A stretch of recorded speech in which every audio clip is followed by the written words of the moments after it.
Hey, Chad Imhoff here, the EFT Guy. I want to give you a few thoughts that I've been working on and just share some thoughts around the process of emotion and how that works and maybe the ways that we get stuck or that clients block sometimes. I've kind of been thinking about it in a few different ways. We've been discussing this at the Success and Vulnerability team as well, and kind of like, how do we conceptualize where we get stuck? And I started thinking about it and thought, man, this is kind of how I think attachment's supposed to work. And so I'm going to lay a few slides out here real quick and talk about the process of attachment and then the limbic moves or the blocks that interrupt that process. So the first place I want to start is, what is it supposed to look like? So I believe that we're supposed to have like kind of this experience in the world, our story, our narrative, how we make sense of it. Clients come in with that most of the time. And we should be able to go into what hurts about that.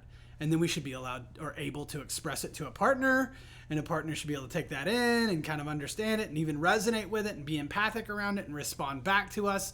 And then if I'm the hurting partner, should be able to take that comfort in, right? And then that should inform my story. It should re-author some of that story. And so if this is how we know that it's supposed to work, we can also predict that between each one of these steps, there will be an interruption. There will be a chance for disruption to the natural process of attachment. And so when I'm working with a client and they come in with their story, the very first thing I want to do is kind of get a little bit of the story, and I start looking for a trigger, a spot to start to do deeper work. I use temp for that. That's very common in our vernacular, our world, but I'm looking for a trigger or cue or handle in some place that I can grab onto and start to go deeper and do deeper work.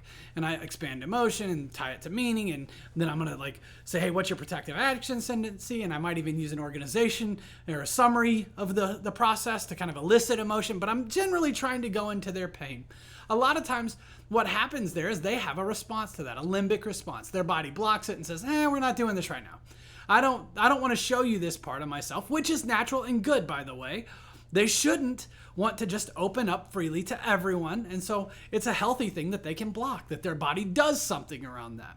However, for us therapeutically, we have to find ways to get past that. So as a client kind of bounces out or moves away or blames a partner or tells a story, I have to have moves that are familiar to me to kind of handle those blocks. And so one of those familiar moves is CPR.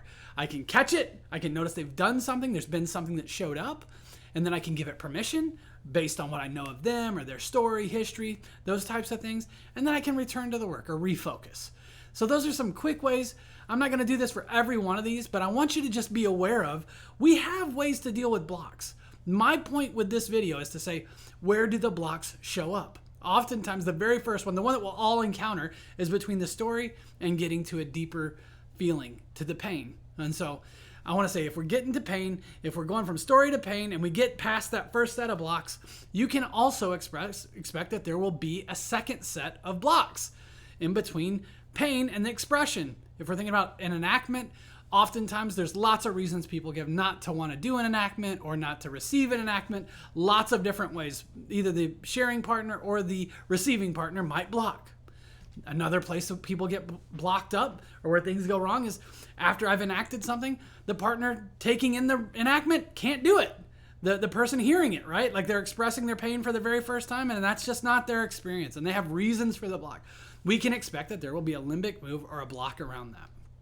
The next place that we can almost assuredly say, hey, this can be hard, is like the partner taking it in. Can they be empathic around it? If I can't even take it in, I certainly can't.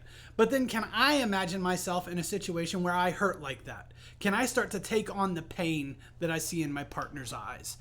That's what we're looking for. And so there may be lots of reasons why a person couldn't do that, where they're not in touch with their own experience or their own emotion or whatever the thing might be.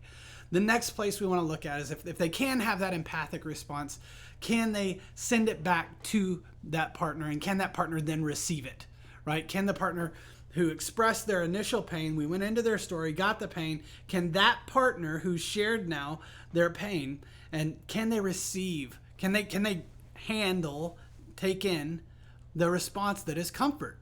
And can they feel that? Can they allow their body to go there?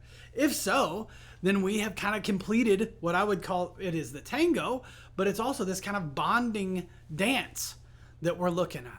It says, can we make these moves happen in a way that allows someone to explain or re-engage with their story at a different level. If we've worked this, it alters the story. It alters the story of pain. And so, man, y'all, we get better together. These are just some quick hitting thoughts around what happens and why limbic moves or blocks show up. Because each one of these are crucial for us to be whole, connected humans. And so we have found ways either to not need someone in these spaces or feel like we don't need people in these spaces, or we have found ways not to mistrust. And we have done that for good reasons, whether it's a client or whether that's myself or any one of us. We have all found ways to exist in this world. And so there is no shame in this necessarily. I'm just saying this is how we work. And if we can be expecting the blocks at each one of these steps, if we can kind of expect the mistrust to show up, that limbic response that's been trained for so many good reasons, I think it helps us be ready and kind of pull the tool out that we need to respond to it. So thanks, y'all. We get better together. It is really good thinking about this and sharing this with you. And if you have questions, feel free to shoot me an email. Check us out at SV. Thanks a lot.